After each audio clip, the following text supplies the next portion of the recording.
Listo. Eh, entonces el tema que vamos a tratar hoy es tumores de la órbita. Mi nombre es Jesús Antonio Ríos Londoño, residente de oftalmología de la Universidad Javeriana de Cali. Para hablar un poco de los tumores de la órbita, debemos recordar que hay una gran variedad de tumores que son conocidos como su origen primario en la órbita, y esto lo hemos de tener en cuenta porque acá hay unas estructuras que son la vascular y la linfoide, nerviosas y mesenquimatosas, que al estar presentes en esta pueden dar origen a diferentes tipos de tumores dependiendo de cada tejido. Además, recordar que por la proximidad anatómica que tenemos con de la órbita con las otras estructuras importantes como los senos paranasales, el cráneo, la conjuntiva, el saco y la glándula lagrimal, los párpados y el mismo globo ocular, pues esto nos va a generar una posibilidad de una invasión secundaria que sea causa común de todos estos tumores orbitarios metastásicos. Los tumores secundarios más comunes pues, suelen ser los mucoceles, los de células escamosas, el meningioma y algunas malformaciones vasculares o carcinomas de células basales. Dentro de la epidemiología tenemos diferentes descripciones durante el tiempo. Empezamos con Henderson, que fue una descripción en la clínica Mayo, donde decía que los 5 tumores primarios fueron el hemangioma, el linfoma no Hodgkin, los tumores inflamatorios, meningioma y glioma de nervio óptico. Luego Wilson y Gross-Niklav, con una serie de 4.563 lesiones orbitarias, describe las lesiones, las neoplasias primarias, secundarias y las lesiones inflamatorias o enfermedad de Graves o de tumor orbitario con una incidencia del 50 y 25% respectivamente. Y ya la descripción como más grande y con la que más ha estudiado la parte de oncología es la de Childs y colaboradores. El último estudio fue un estudio de 645 biopsias orbitarias, donde describían que las lesiones quísticas se presentaban en el 30% de los casos, seguida de masas inflamatorias en el 13%, de fosa lagrimal también en el 13%, y luego tumores secundarios, linfoides y vasculares.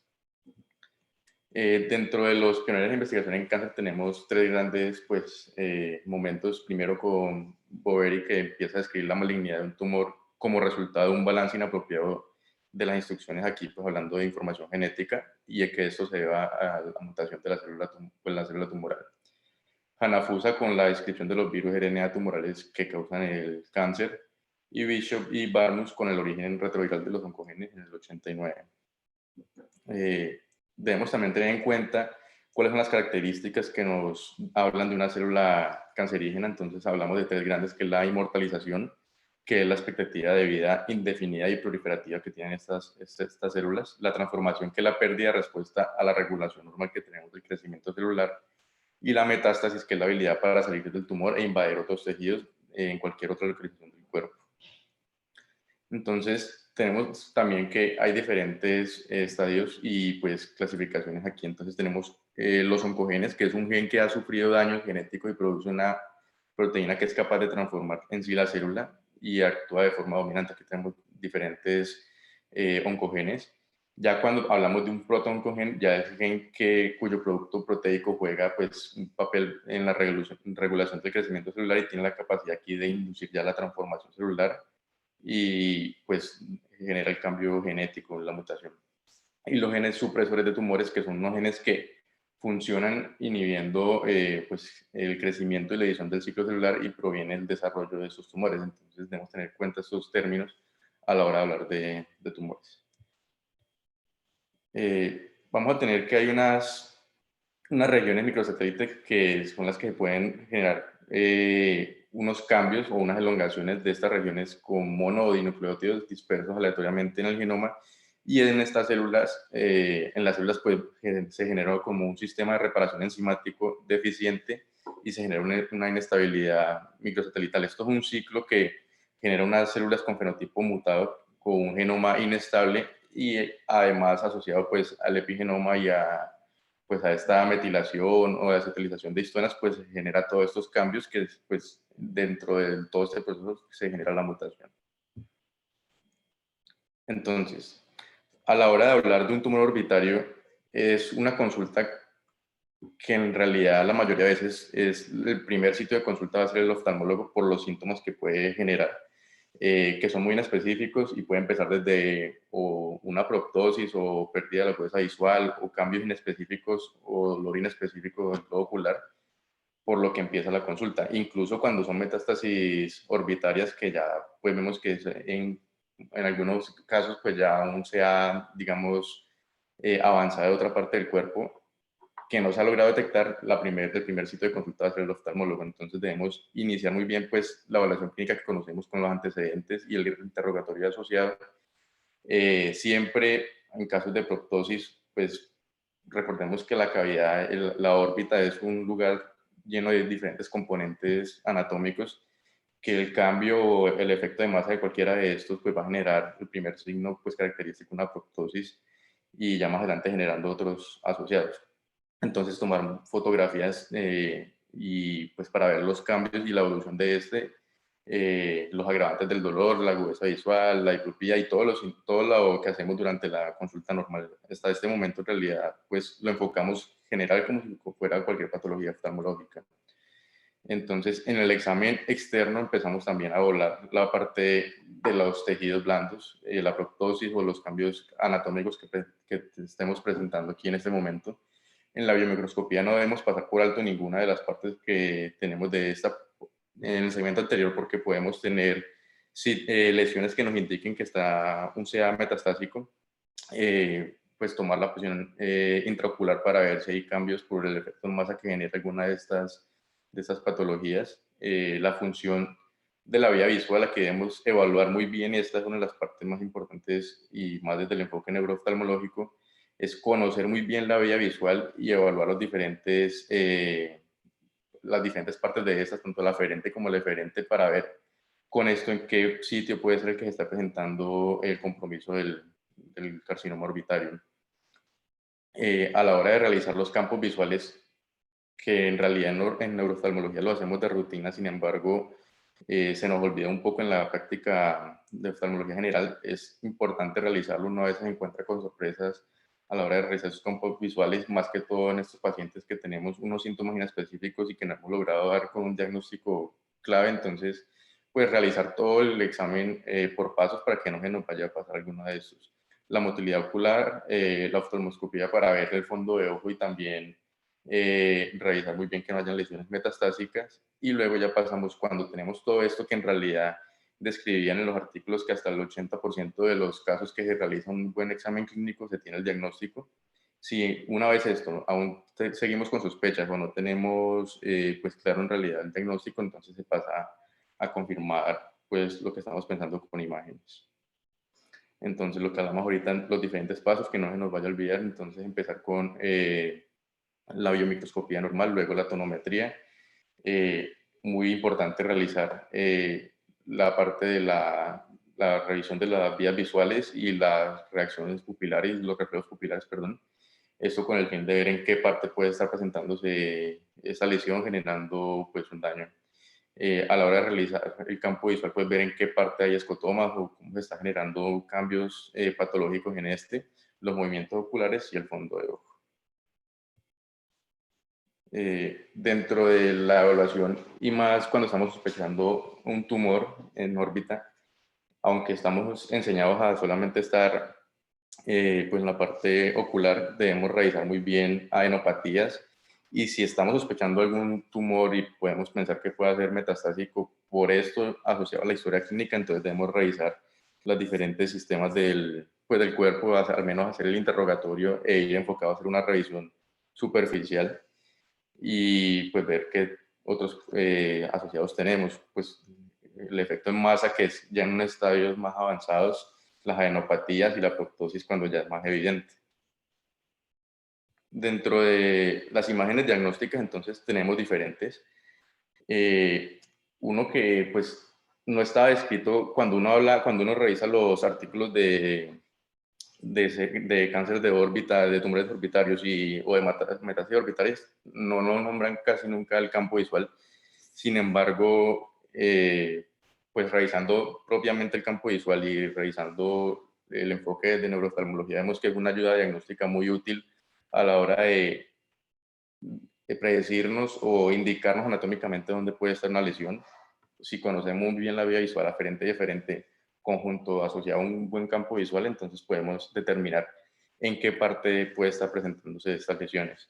Pues a la hora de hablar de los campos visuales, aquí importante es que los escotomas nos pueden clasificar de acuerdo a su morfología, pues las hemianopsias o cuarantonopsias, los escotomas que están de acuerdo a cada ubicación, centrales, paracentrales, y con esto ya irnos ubicando en la vía visual donde está la lesión. Entonces tenemos primero un conocimiento previo sobre la forma de medición del campo visual, la anatomía de la vía óptica y todos los tipos de efectos campimétricos que se pueden presentar.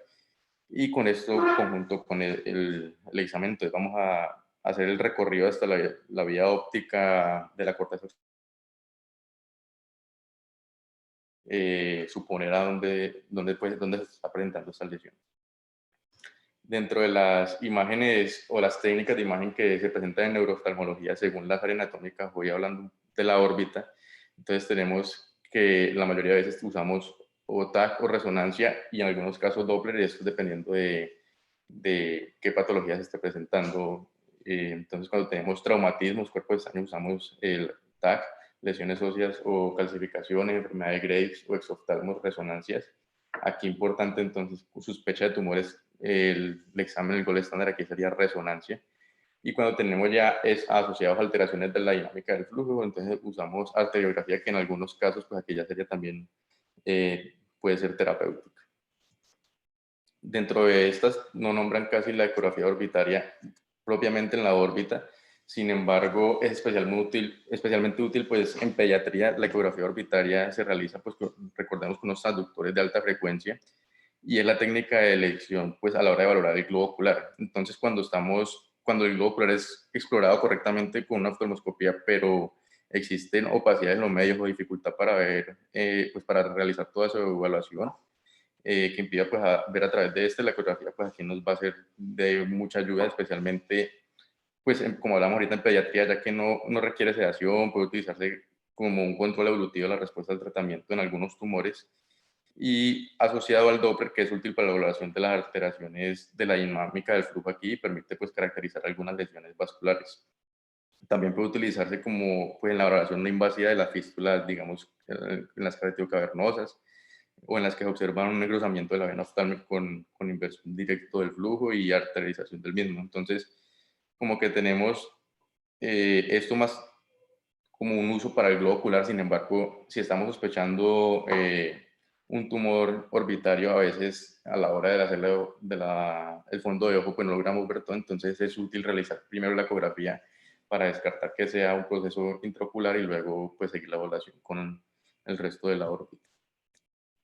A la hora de hablar de la tomografía, entonces vamos a tener que hay diferentes protocolos a la hora de tomar la tomografía. Sin embargo, pues esto depende de la clínica o pues del centro de salud donde esté realizando, y pues de la epidemiología local. Aquí hablaban pues de unos grosores y unos cortes. Nosotros, pues lo ideal es como tenerlos en cuenta y describirlos a la hora de pedirlos, si son centros que no tienen como un estándar y como que queremos buscar algo en específico. Dentro de estos exámenes pues tenemos unas ventajas y unas limitaciones. Las ventajas de esto es el tipo del examen que es disponible, que puede valorar compromiso óseo y que es útil en trauma. Sin embargo, tiene unas limitaciones, como son a la hora de realizar la toma de estos, como el hipertiroidismo, la enfermedad renal crónica, las alergias, que tiene altas dosis de radiación y que puede generar artefactos. Importante con el ataque es que nos va a aportar mayor información sobre las paredes óseas de la órbita. Esto cuando estamos pensando en tumores que vengan de este origen. Visualiza pues claramente todas estas clasificaciones y es de elección cuando también hay cuerpos extraños o estamos sospechando cuerpos extraños o queremos descartarlos. Por la rapidez del examen y que está más disponible, pues sería una técnica indicada en el ámbito de síntomas neurológicos, en un ámbito de urgencias. Y pues el estudio secuencial de cráneo pues aporta información necesaria en casos de patología urgente que sea vascular o traumática. Dentro de la resonancia magnética, entonces tenemos también unas ventajas, que están, lo que nos ayuda es a detectar pues virtualmente todas estas lesiones y no genera tanta radiación. Y las limitaciones es pues no genera radiación, y las limitaciones es que puede generar múltiples artefactos y es incompatible con metal. Aquí importante en este examen es que nos ofrece mayor resolución anatómica y mejor caracterización de todos los tejidos, que va valorando bien las diferencias de señales de todos estos tejidos, por lo que sería de elección en este caso en un estudio orbitario donde sabemos que hay diferentes estructuras y debemos clasificarlas y separarlas bien a la hora de realizar el estudio. Eh, si es complejo realizar pues este estudio, se puede utilizar o se puede sustituir ya por el TAC, pues con algunas garantías diagnósticas en la mayoría de las ocasiones. Sin embargo, pues puede realizarse con, pues permitiendo explorar todo este detalle anatómico, y esa es la diferencia con que si ahí se realiza una correcta valoración de la región orbitaria con este examen, pues la mayoría de veces nos muestra cualquier tipo de lesión que esté presente en ella.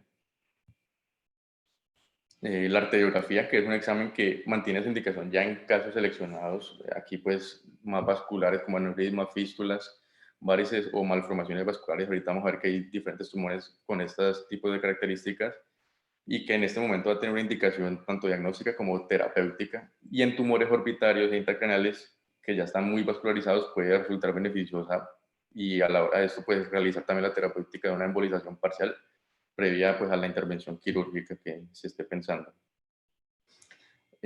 Por último, tenemos también, pues dentro de esto ya en casos más avanzados, la biopsia. Entonces tenemos diferentes tipos de biopsias para el diagnóstico ante la sospecha de un tumor orbitario. Entonces tenemos la excisional, que lo que nos ayuda a esta es examinar, pues la examinación después de la resección total de la lesión, que es la clásica, la que realizamos y tiene pues una alta probabilidad diagnóstica. La incisional, que es una examinación después de resección parcial de una lesión, en la mayoría de los casos pues requiere la orbitotomía y requiere un manejo cuidadoso, fijación, marcación del tejido y pues todo este proceso que se realiza. El corte por aguja fina, pues aquí no se realiza, sin embargo se necesita, pues es bueno conocerlo, y se necesita aquí de la infiltración anestésica y el uso de una aguja trepanada, y se prefieren agujas encima de 20 G. Y la que realizamos en cirugía, que es la biopsia por congelación, que además de proveer el diagnóstico ayuda a determinar los márgenes quirúrgicos intraquirúrgicos. Dentro de los tumores, entonces vamos a tener diferentes tumores. Vamos a hablar primero de los tumores orbitarios primarios. El clásico, entonces, que debemos considerar es en el retinoblastoma, que es el prototipo de neoplasia hereditaria en humanos, el gen mutado del RB1, GST, que el 40% de los casos suele ser hereditario, con un 90% de los casos de presentación bilateral. Esto a la hora de la examinación, pues debe ser, pues debe tenerse en cuenta. Así tengamos síntomas solamente en un ojo, pues entonces ir a revisar pues muy bien el otro también, aunque debemos realizarlo siempre la evaluación bilateral, pues en este caso tener precaución. La edad media de presentación es los 15 meses. Una de las mutaciones es heredada y la otra es adquirida en el desarrollo retinal. Y pues todo lo que tenemos en esto, entonces, que puede estar asociado a tumores orbitarios, aunque la mayoría de las veces se presenta solamente, pues el sitio clásico de presentación es en retina, pues debemos pensarlo cuando tengamos otros síntomas asociados y no encontremos en la retina y tengamos los antecedentes pues familiares.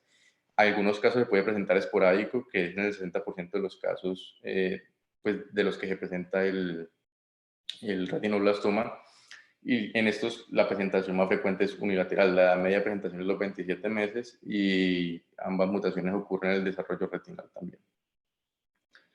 Tenemos el linfoma orbitario. Entonces, esta pues es la primera causa de tumores orbitarios que vamos a tener en los adultos. El 10% de los casos, es el 2% de todos los linfomas, y el 90% suelen ser de bajo grado. Aquí importante es que la presentación típica es entre los 50 y 70 años. Es el paciente que nos va a llegar con la proptosis no dolorosa, insidiosa, con una hipotropia y edema de párpados que nos indican a un proceso inflamatorio, con una masa palpable no dolorosa anterior y superior, que por todos estos síntomas el paciente o lo dilatan mucho en la consulta de medicina general o no consulta hasta que en realidad pues ya es muy marcada la evolución, y pues por eso suele avanzar tanto. Los linfocitos, aquí lo que pasa es que los linfocitos pues son inmaduros y mitóticamente activos, con unas poblaciones monoclonales de células B, CD20 y CD10, que tienen una infiltración pues ya más difusa en toda la mezcla de estos linfocitos regulares. Y existen linfomas que son indolentes, que son más agresivos, y también unos ya muy agresivos, que la mayoría de los primarios orbitarios son indolentes y de buen pronóstico. Sin embargo, pues como suelen avanzar por la mala atención que se le da al inicio, pues entonces pueden llegar a pues, un mal pronóstico. Se realiza en estos casos biopsia de masa pues, orbitaria, el hemograma, toda la función hepática. por el tipo de células y la capacidad de metástasis que tiene esto, pues debemos realizar TAC de tórax, abdomen y pelvis, aspiración de médula ósea. Y pues lo ideal sería también un PET scan total pues a la hora de la sospecha de esto. A la hora de realizar los diferentes exámenes, entonces tenemos diferentes cortes y características que vamos a presentar en este tipo de lesiones. Los vamos a clasificar en lesiones como linfomas primarios o secundarios. Entonces, lo ideal es correlacionar muy bien la imagen con la clínica del paciente y pues entonces ir evaluando cada uno de estos exámenes. Entonces, vamos a ver que entre uno pues vamos a hacer pues va a ser una imagen más aislada, unilateral suele ser extraconal y que extraconal, perdón, y que el primer sitio de invasión va a ser sitio donde tengamos involucración del linfoma.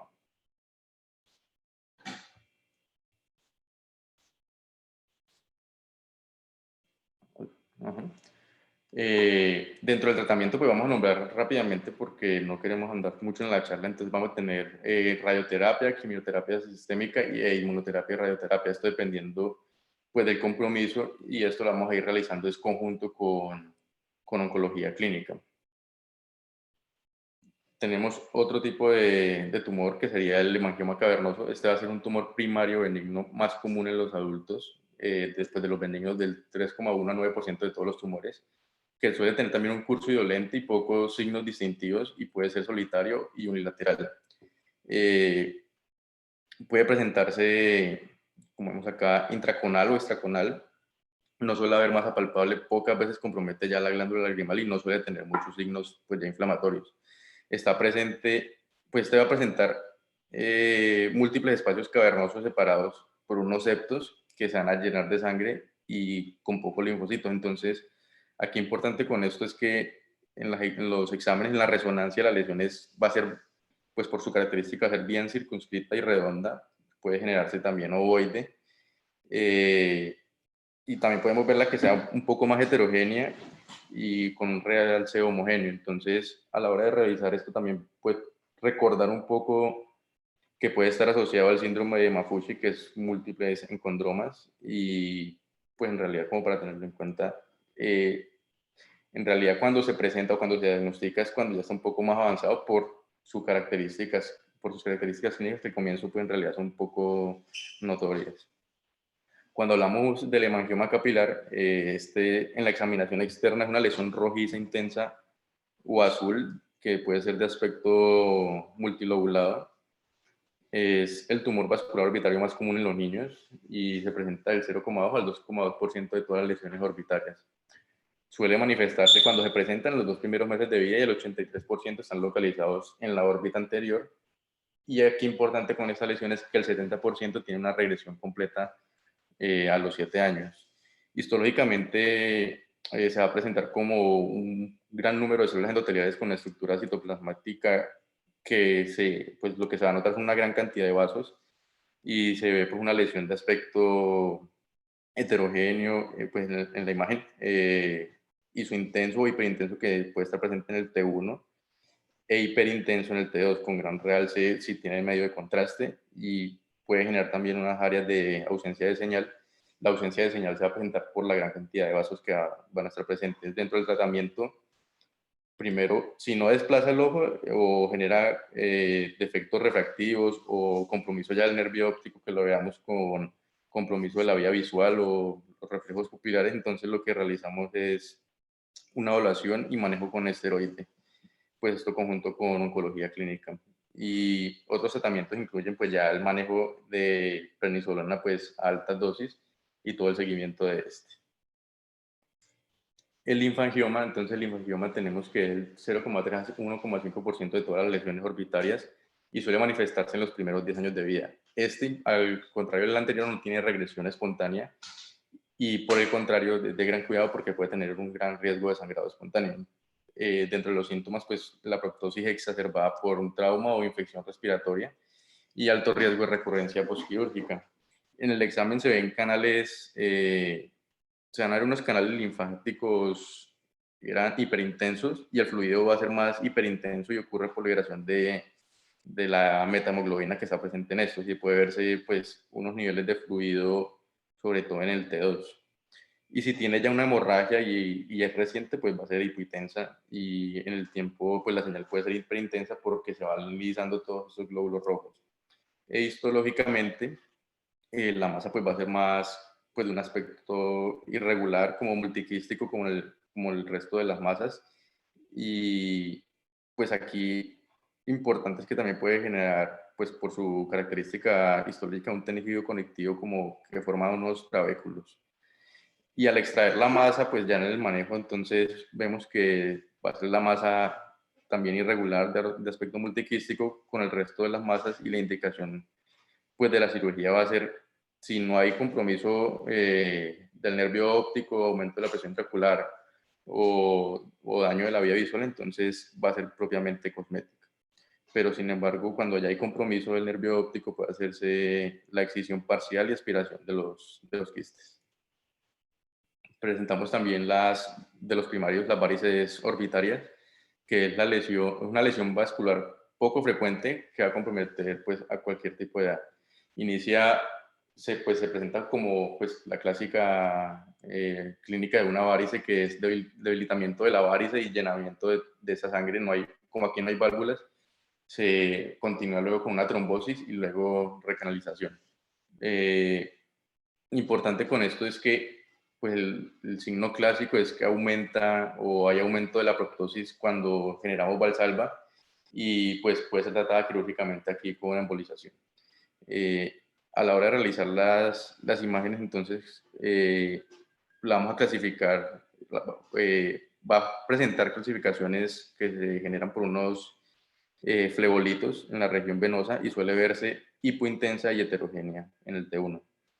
Histológicamente se van a ver los canales vasculares irregulares con un engrosamiento de todas estas paredes, y pigmentos aquí van a ser de hemosiderina, y la zona de recanalización que se va presentando pues luego de cada una de estas lesiones.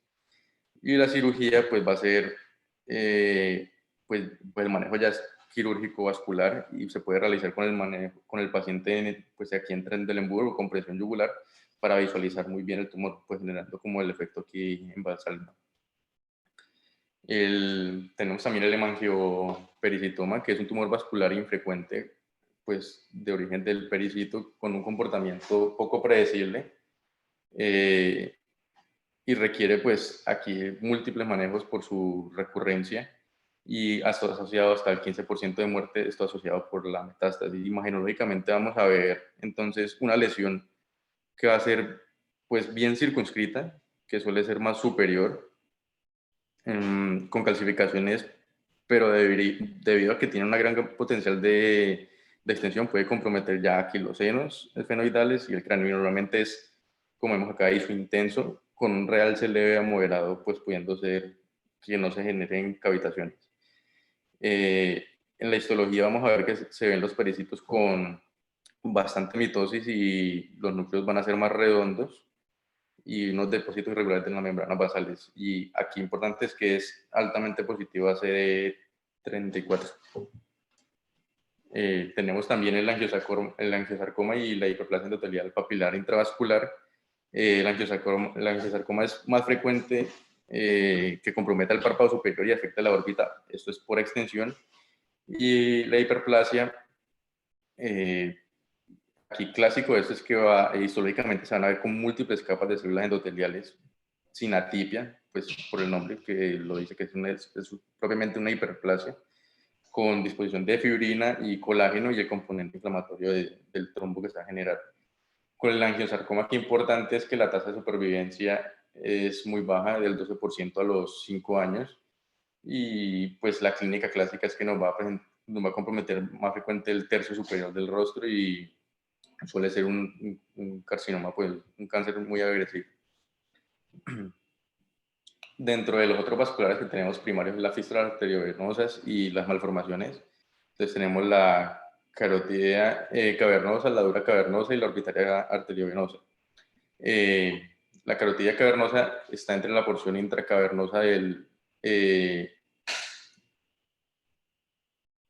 y usualmente es traumática, pero pues puede ser ruptura. Esto pues, o sea, la clínica suele ser propiamente cuando se da la ruptura del aneurisma y cuando hay fístulas de alto flujo que pues va a generar todos estos síntomas.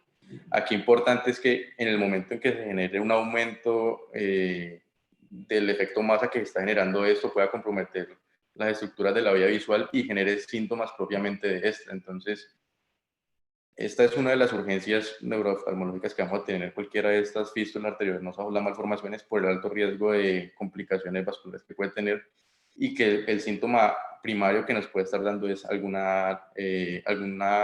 compromiso de la vía visual o compromiso de las pupilas que en este momento no nos haga sospechar de una patología en clave. Entonces, pues lo que sería aquí hacer los exámenes y sospechar siempre, pues siempre sospechar lo peor y pues que puede ser una fístula o algo que comprometa en este momento la vida. Aquí teníamos entonces, pues hablando de eso, es frecuente que los pacientes presenten defectos de la abducción también asociado y que puede generar una oftalmoplegia generalizada por engrosamiento muscular en unos casos más avanzados y no es infrecuente que se presente un glaucoma de difícil manejo que nos haga sospechar que no es solamente la patología glaucomatosa, sino que hay algo detrás que por el aumento de la presión nos esté generando los síntomas.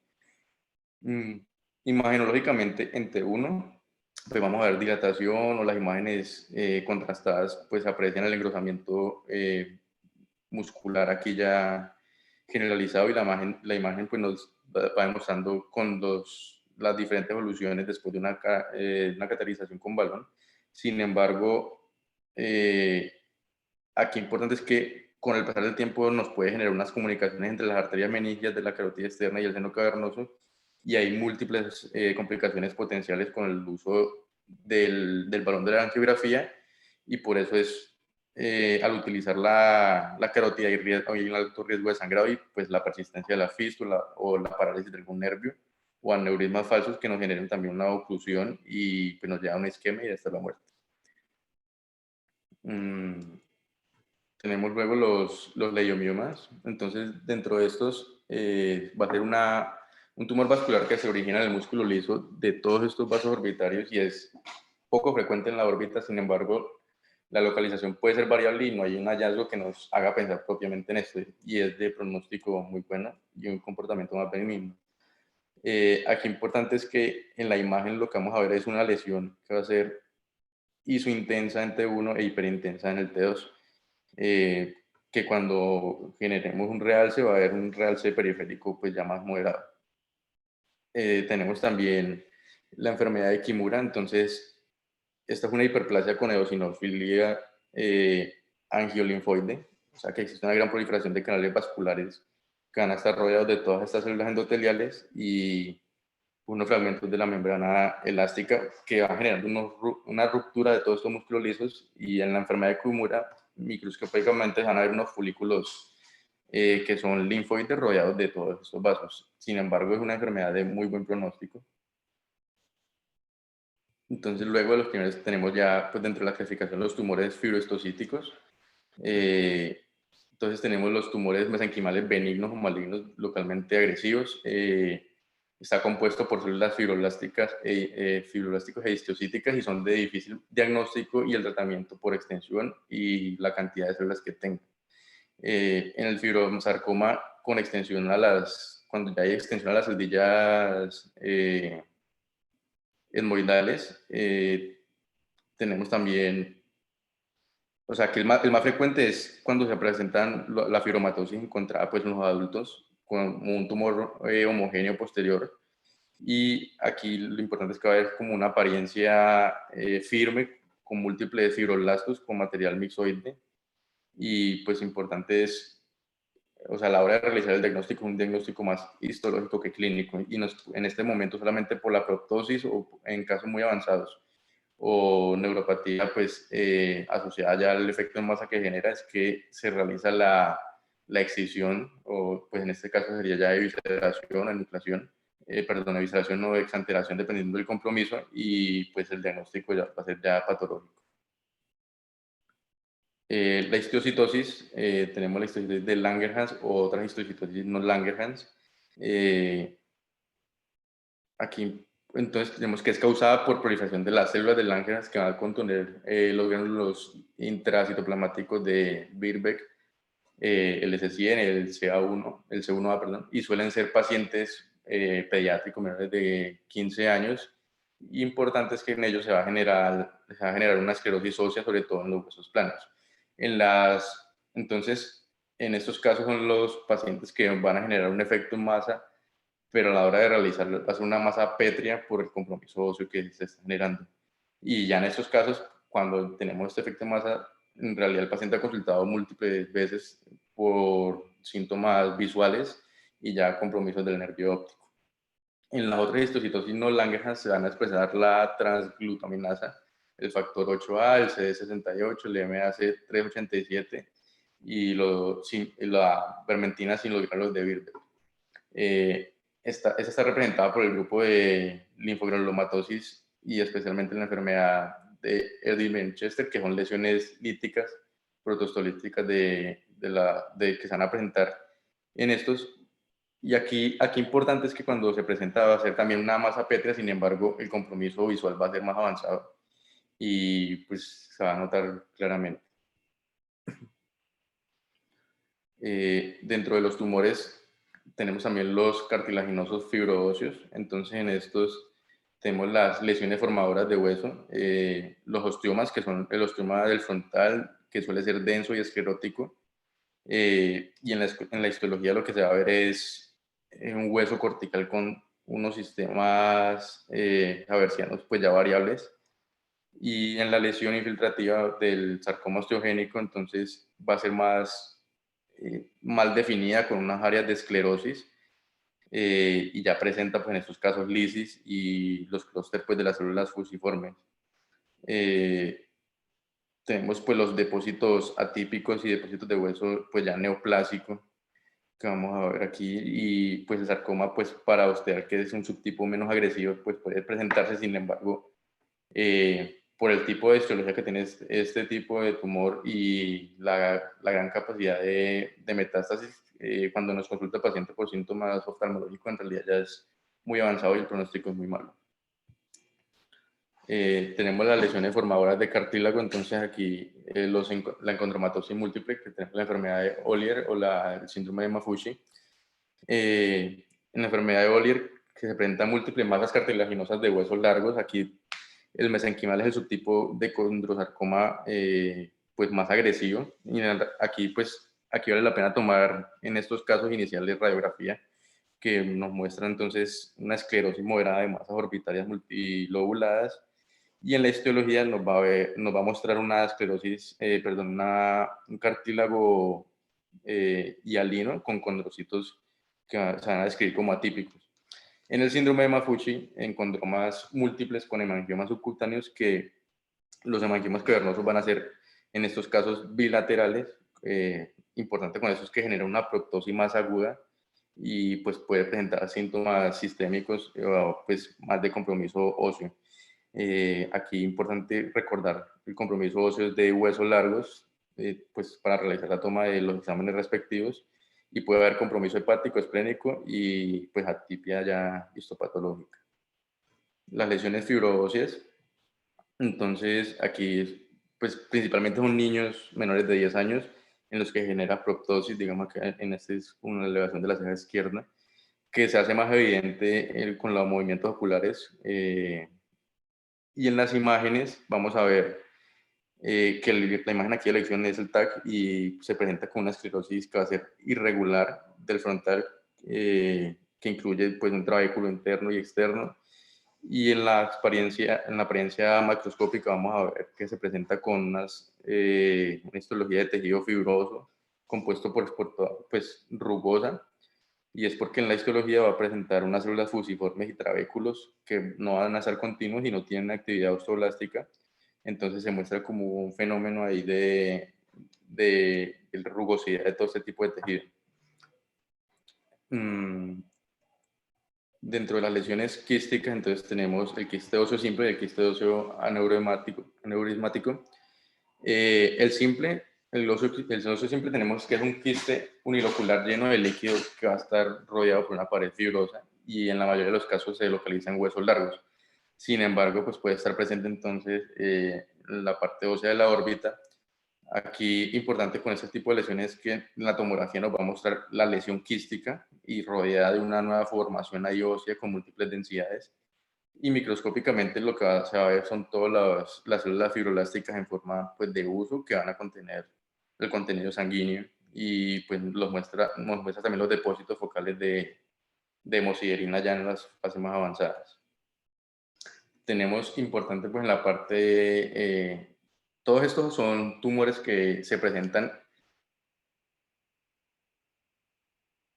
más avanzados y los pacientes no suelen consultar en las primeras manifestaciones como el compromiso de la huesa visual. Sin embargo, cuando tenemos tumores ya propiamente de los nervios, el paciente suele ser remitido más pronto a neuroftalmología.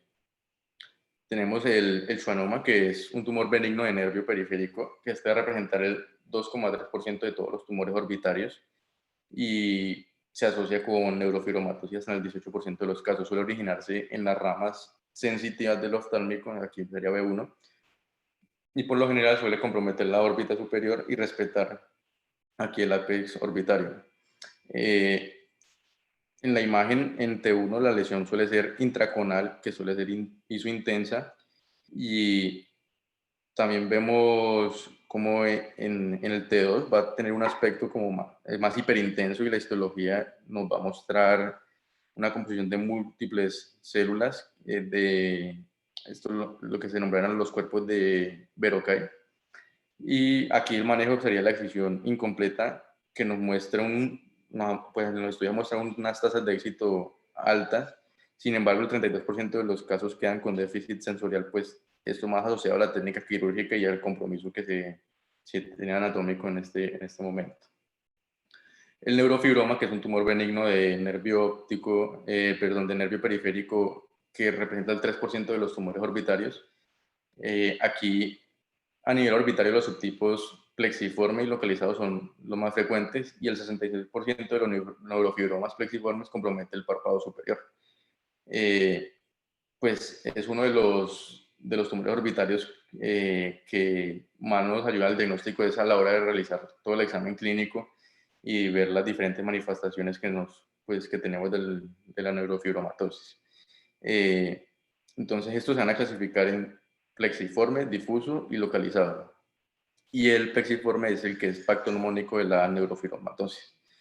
En T1 vamos a tener que es una imagen isointensa, que está, pues como vemos, es bien circunscrito, solamente suele ser extraconal e hiperintensa en T2 cuando hay realce moderado. Histológicamente se va a ver como, o sea, se ven los haces, aquí no, sí, los haces de los axones con las células de Schwann y todos los fibroblastos y la matriz mucoide. Y pues importante a la hora del examen físico, pues ver las manchas café con leche, pues ya cuando tenemos la neurofibromatosis asociada. Tenemos también el tumor maligno de la vaina neural periférica. Este es un tumor maligno con posible origen de las células de Schwann de naturaleza rápidamente progresiva que se manifiesta con proptosis. En estos casos suele ser dolorosa. Y importante que es se asocia a una neuropatía óptica compresiva por la rápida evolución que tiene y el efecto en masa que va a generar esta patología, con tendencia más de la órbita superior.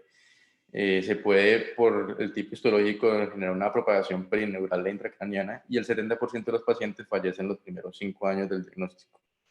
En estos casos, si el paciente presenta recurrencia, el pronóstico es pésimo por la metástasis que se genera y pues lo que se recomiendan los autores es la exanteración con radioterapia asociada.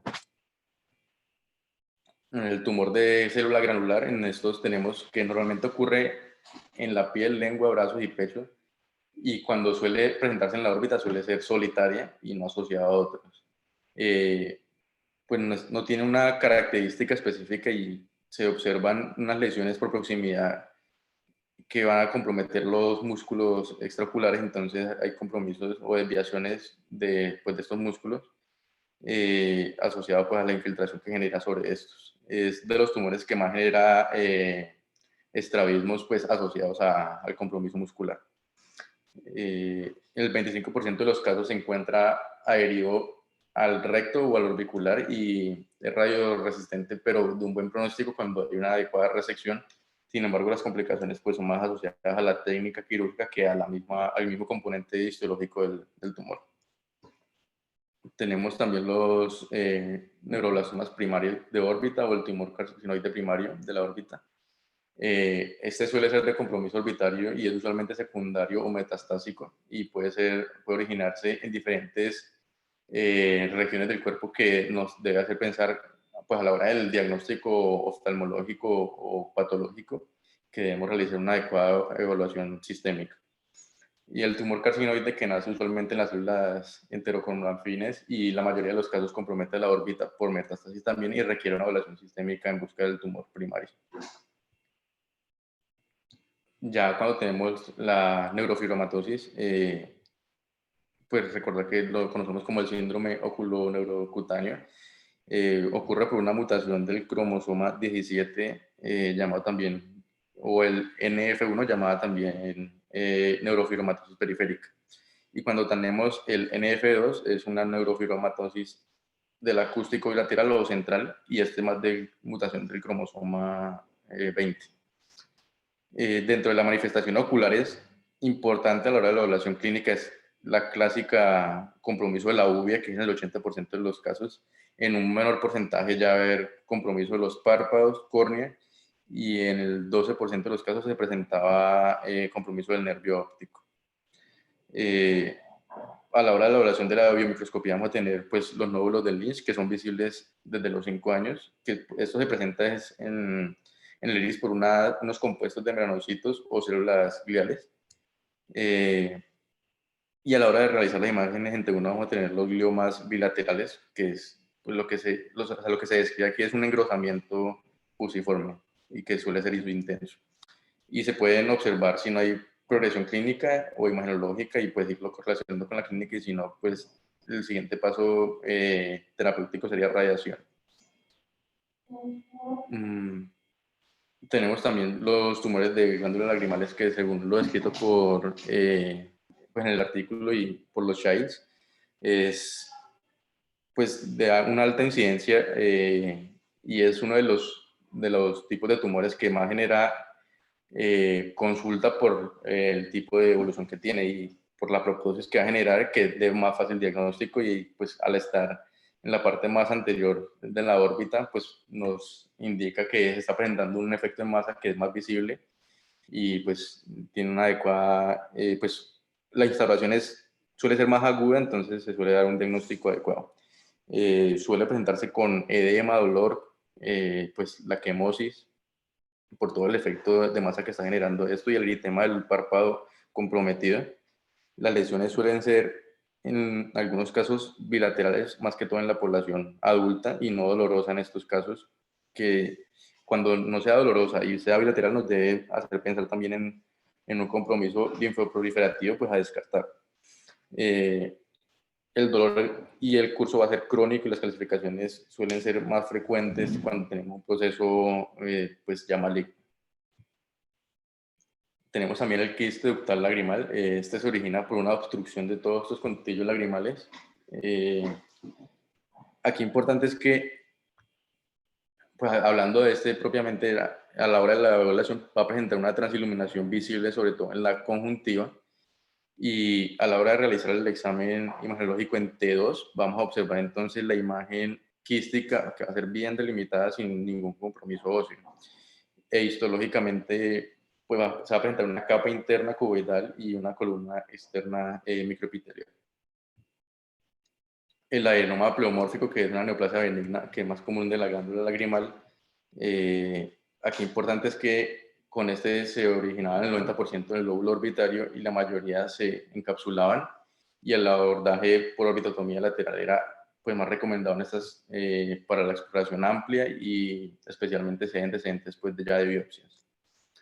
El carcinoma adenoideo quístico, pues, importante es que es un tumor maligno de la glándula lagrimal, que suele ser el más común y el segundo más común de todos los tumores, y de una distribución bimodal de los 40 y los 60 años, y se presenta como una masa unilateral que puede ser dolorosa por su efecto que genera masa en este momento, asociado a disestesias, con evolución menor a un año, y a la hora de realizar la imagen del TAC se nos muestran unas masas heterogéneas con unas excavaciones pues, del hueso adyacente, y entre dos puede haber una lesión que ya es más definida.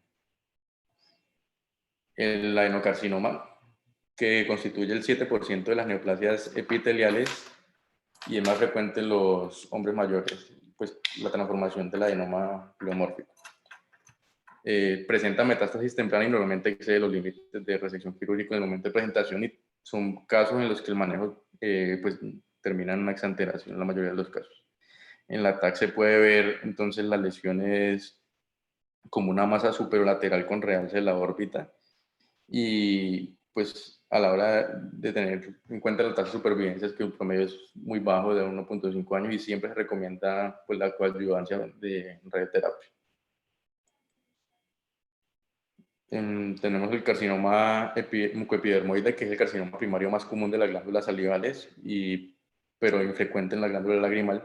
En este genera un alto efecto de proptosis, y pues en la TAC también vamos a ver que se nos muestran las masas quísticas bien definidas que generan desplazamiento del globo ocular.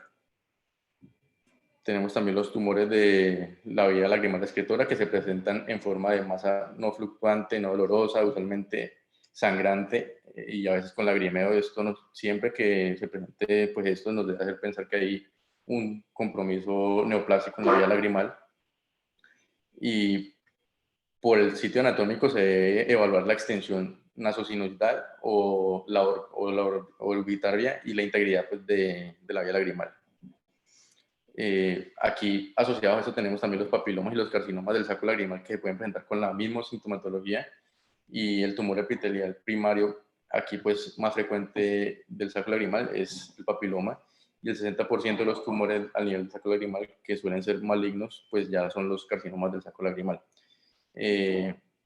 Tiene un alto grado de recurrencia, y el manejo depende pues de la extensión y pues del compromiso ya de la vía lagrimal. Por último, en resumen de todos estos tipos de tumores, tenemos las metástasis orbitales, que no las debemos olvidar, y estos son especialmente pacientes que nos consultan por signos oftalmológicos, que tienen o un antecedente de CA o tienen ya un diagnóstico de CA en otra parte del cuerpo, o que el primario va a ser, o sea, el sitio o la primera consulta del diagnóstico va a ser ocular, porque no ha presentado síntomas sistémicos, y suele ser el sitio más común en las mujeres es mama, seguido de próstata en hombres, que suele ser el 12% de los casos, piel, pulmón o de origen desconocido. Los Childs en sus estudios de metástasis orbital encontraron que el 68% de los tumores eran benignos, 32% malignos, siendo el 12% linfomas y el 14% dermoides. Y el 9% eran hemangiomas cavernosos, y el 3 a 7% ya eran solamente metástasis. Las metástasis suelen tener un compromiso más de los músculos extraoculares, generando una restricción de los movimientos, y esto asociado pues genera una diplopía, también por su efecto masa en la órbita, una proptosis, en oftalmos o disminución de la agudeza visual. Y las imágenes de TAC y resonancia, pues se ve el efecto en masa, la alteración ósea, muscular o la alteración difusa. Dentro de las conclusiones pues, de los tumores orbitarios, aunque es un tema muy extenso, y pues dentro del enfoque oftalmológico lo que debemos tener en cuenta es que el contenido de la órbita, como está organizado de una manera que no permita alojar nada, entonces cualquier lesión en masa va a generar diversos signos y síntomas que nos deben hacer sospechar que hay algo aquí ocupando el espacio. La proptosis va a ser una manifestación clínica más importante de la enfermedad orbitaria crónica.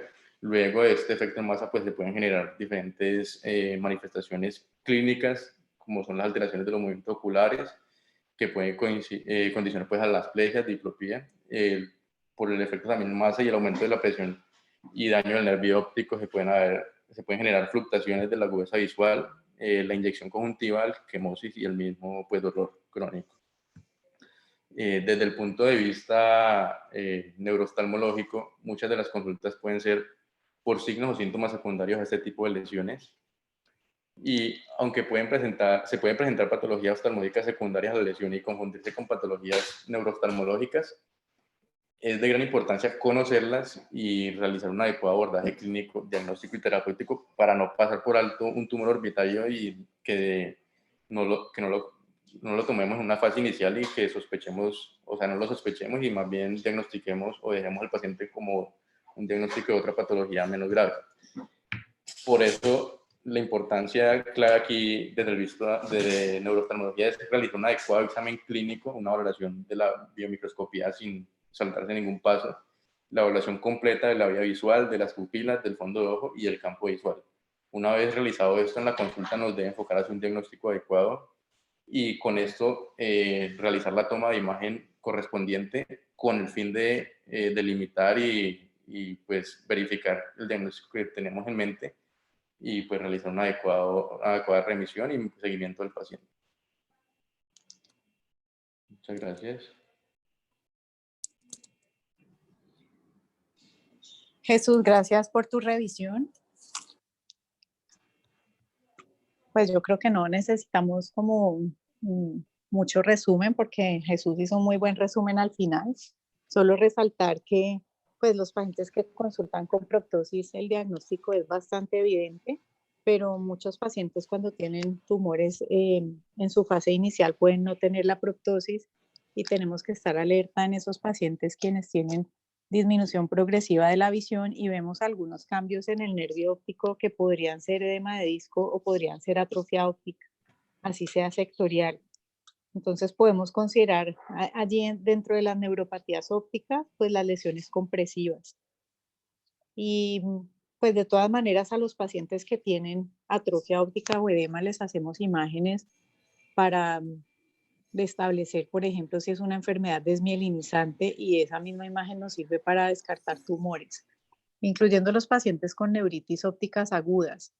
La imagen no solamente es para descartar esclerosis múltiple en estos estadios agudos, sino que podría determinar que el paciente tiene un tumor que de pronto produjo una pérdida visual un poco más crónica de lo que el paciente está refiriendo. Y a veces pasa que el paciente llega diciendo que lleva 2 o 3 días sin ver por un ojo y uno toma la imagen y resulta que tiene un meningioma en el nervio óptico o cerca al seno cavernoso y uno sabe que esa pérdida visual probablemente es más antigua de lo que el paciente dice. Entonces siempre estar atento a esto como causa de neuropatía óptica, sobre todo en las pérdidas visuales crónicas, ¿no? Y además, pues en el interrogatorio recordar, preguntar acerca de la citología, las mamografías, en los hombres los exámenes de próstata, si los pacientes son fumadores, para que no dejemos a un lado también los posibles cánceres primarios que de pronto el paciente no tiene conocimiento y que nos podrían en un momento dado debutar con alguna sintomatología ocular, ¿no? Muy bien, Jesús, gracias. ¿Alguno tiene alguna pregunta? Muchas gracias.